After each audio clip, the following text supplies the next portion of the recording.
नमस्कार मैत्रिणींनो, आज बनवणार आहे मी हेल्दी आणि ऑइल फ्री उडदाची डाळ आणि त्यासाठी वापरणार आहे मी ही फुलं. ही फुलं कशाची आहे माहिती आहे? ही आहेत आंबाडीची फुलं. हा आंबाडीचा दुसरा प्रकार आहे. ही फुलं ताजी पण खातात, सुकवून पण ठेवतात, म्हणजे ती वर्षभर वापरता येतात. आणि हे आंबाडीची पानं पण सुकवून ठेवतात. सुकल्यावर ही अशी दिसतात. ही घरची उडदाची डाळ आहे. या रेसिपीसाठी अशी सालाची डाळ लागते.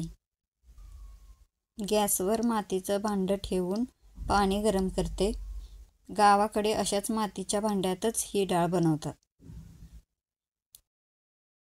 डाळ धुवून शिजायला टाकते.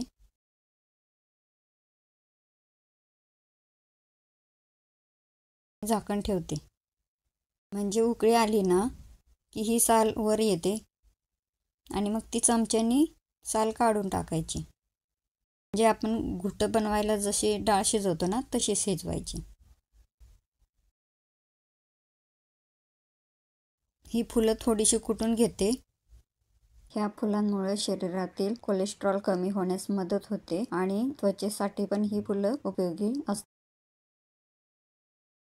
कुटून झाल्यावर पाण्यात भिजवणार आहे. काय होईल, ह्यांचा आंबटपणा थोडा कमी होईल. लगेच मिरची कुटून घेते. ह्या डाळीत ना शिजताना थोडीच चटणी वापरतात, पण मग ज्याला जशी लागल ना कमी जास्त चटणी ती मग वरनं टाकून खातात. लसूण टाकून छान कुटून घेते.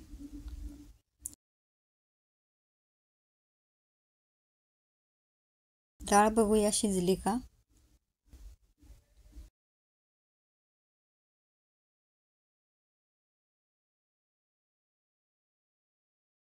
आता ही भिजवलेली फुलं टाकते आणि ह्या राहिलेल्या पाण्याचा मी चहा करणार आहे, पण नंतर चहाची रेसिपी दाखवीन.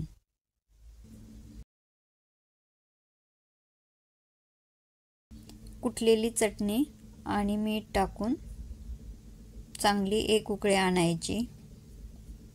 मग झाली डाळ तयार. एका भाकरीऐवजी 2 भाकरी खाल एवढी चविष्ट ही डाळ लागते.